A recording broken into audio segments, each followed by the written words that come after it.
I had two loving parents and two brothers. My cousins, we all grew up really close together.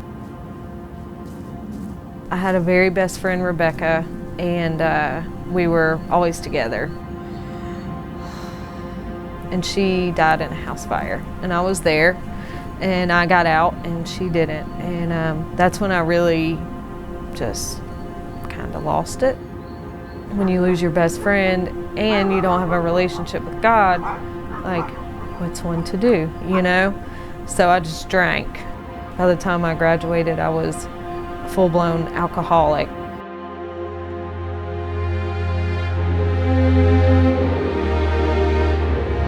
And I got married. We did pretty good. We bought a house, went to church, and then I had a miscarriage and did not know how to grieve. I didn't have a relationship with God. I did not know what that looked like. I was just done. I was angry at God for taking the baby. And this was about the time that like the economy crashed and everything. We had just bought a house. He lost his job. Like everything it was like everything fell apart at one time. And we just resorted to drugs. It was just it was a train wreck. So then I got pregnant again, and when I was 6 months pregnant, we got arrested, completely strung out on opiates. Ruthie was born healthy, which is a huge miracle, you know. Paul had to move to Denver for work, and she was 6 months old. And I was like, yeah, I'm not moving to Denver, and we were so toxic for each other. So we got divorced, and he's been clean ever since. They did a hair follicle test, and I lost complete custody of her. And short of her dying, that was the absolute worst thing that could have ever happened to me.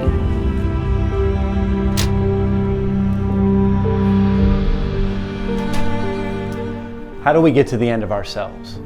Coming into a shelter is often the last thing anybody wants to do. When your life is filled with pain and regret and fear and trauma, the weight of that door is often immense. In our isolation, it's often too much for us to bear. My family was reaching out, but like I was done with them. I didn't want to be around anybody. And my cousin David went through Overcomers. He would send me a message like once a week or every other week. I love you. When you're ready, just let me know. Friday night, David goes to Overcomers for their worship. I guess they have like a little get together on Friday nights. So he went, and he had 65, 70 men, however many were there, get down on their hands and knees and just pour out their heart for me. I was just done all of a sudden. And now I know it's because of those prayers, you know? In that moment, I didn't even know what I was doing. I sent him a text, I'm ready, come and get me.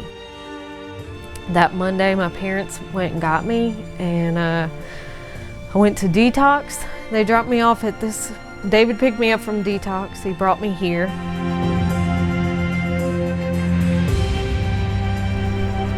Kirby, like many of our guests, needed help. She needed someone to help her make a decision to come into the light and out from the dark. Certainly she needed food and shelter with compassion, but we all know that she needed something more. She needed Jesus. Isn't the power of prayer amazing? The fact that David's prayer and the prayer of the Overcomers are now part of Kirby's story. What a lesson to all the men here in the Overcomer Center, as well as to all of us, that God hears our cries that we elicit on each other's behalf.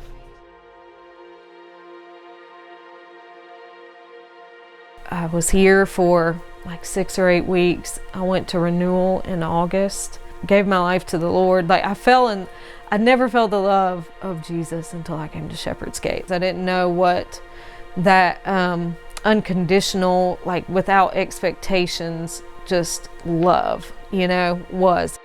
My life has just not been the same. Like I don't look the same. I'm a new creation in Christ, you know.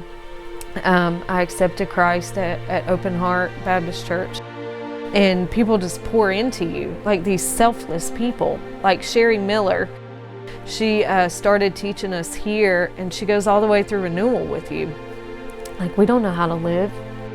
Ms. Minda is like a vacuum cleaner and pulls stuff out that you didn't even know was in there. But I would really say the grief, because just not knowing how to, like, she's really helped me with that a lot. Kirby grew up learning to shove things down, to just sweep it under the rug and move on. And I think that one of the big things she's learned is that you've got to lift up the rug and look at what crumbs you've got there, and bring them out and actually get rid of them. Say your name and what you do here at Shepherd's Gate. Okay, I'm Kirby Murdaugh, and I'm an intern here at Shepherd's Gate. Well, I'll fix y'all's plate. I don't want no beans. Why? I love this. So I graduated renewal in March, and I came here. I wanted to serve here. This place changed my life, and I've been here since then, serving the ladies, and it's not always fun. I mean, this is like the front lines, I guess you would call it, of ministry, you know. But there's nowhere else I would rather be. God's just restored. He's restored so much for me. My relationship with my daughter, my brothers. God has just over and abundantly just really changed my life. I mean, Miracle Hill has just changed my whole family. Right now, God is just, He blows my mind. Like every day, He blows my mind. What God's really just is my relationship with my ex-husband and his wife. I stay with them. When I go out there, I mean, I stay with my ex-husband and his wife and my daughter. I mean, they make me feel at home. Like, it's nothing but God. It's definitely nothing I did. Isn't God good? He restores the broken. He builds bridges to healthy relationships that were once destroyed. Kirby's now serving right here at Shepherd's Gate, the same place that she came to receive services.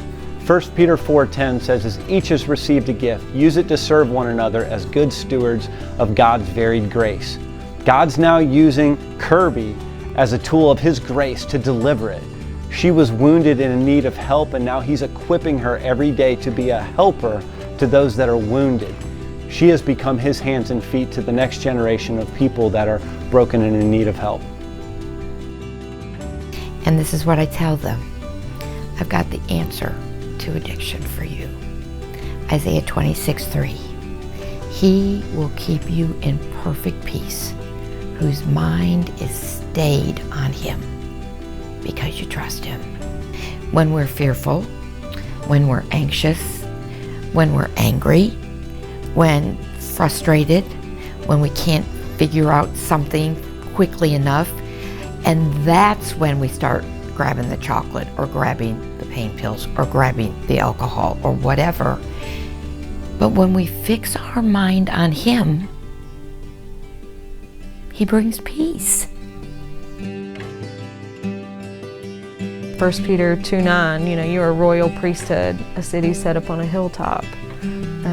That's one of my favorites too, because it also talks about pulling you out of the darkness into His marvelous light. And He definitely pulled me out of midnight into His very marvelous light.